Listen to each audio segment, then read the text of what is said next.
Шара апс шар штахуб. Устанав хахараха проект Шарифискуб. Зира Шумас.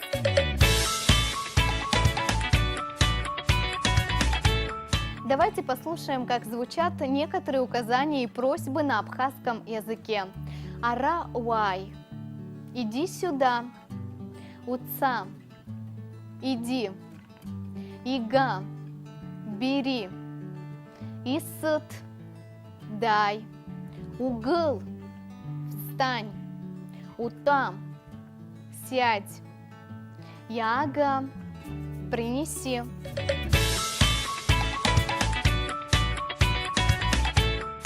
Глагол «уай» или «бай» – «иди сюда», «иди ко мне» еще используется как призыв к действию.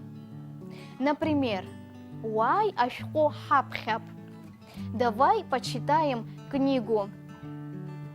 А вот и диалог друзей. «Бай хцап о кинотеатрах» – «давай пойдем в кинотеатр». «Ибзиюб хцап» – «ладно, пойдем». Бай, арабта, иди, садись сюда. Апшчич, уца, яга апшчич. Ой, попкорн, пойди принеси попкорн.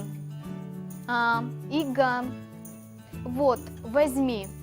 И табуб, спасибо.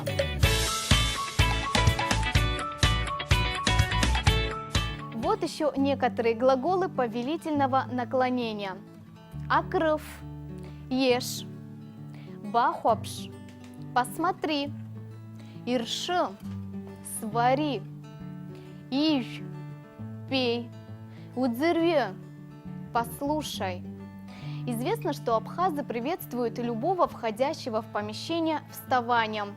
В этом случае вы можете услышать от него «шумгылан» – «не вставайте». Для смягчения повелительного наклонения можно использовать «сухуйт», «сбыхуйт», «прошу», «пожалуйста» или же «икалозар», если можно.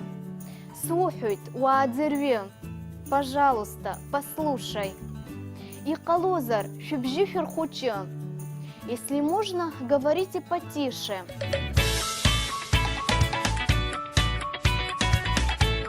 Давайте посмотрим, как используются эти указания и просьбы в различных ситуациях.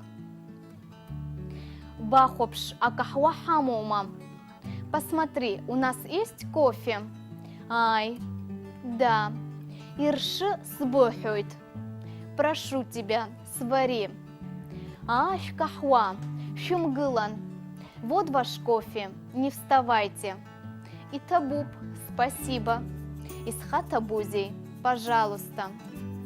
Но если ребенок капризничает и не хочет есть, мама обычно говорят «акрыв», «кушай», «умгылан», «ута», «ижахш», «ифаджа», «не вставай», «сиди», «выпей молоко», «съешь яблоко». А в ответ можно услышать «истахдзам», «исфадзом», «не хочу», «не буду есть». Абриала Абзирас. На этом у меня все. Говорите по-абхазски. Абсыфела, шажала. Абзирас. Ара уай. Иди сюда. Уца. Иди. Ига. Бери. Исыт. Дай. Угыл. Встань. А я напоминаю, что все наши уроки вы можете посмотреть в YouTube на канале Апсуа Телехапшра.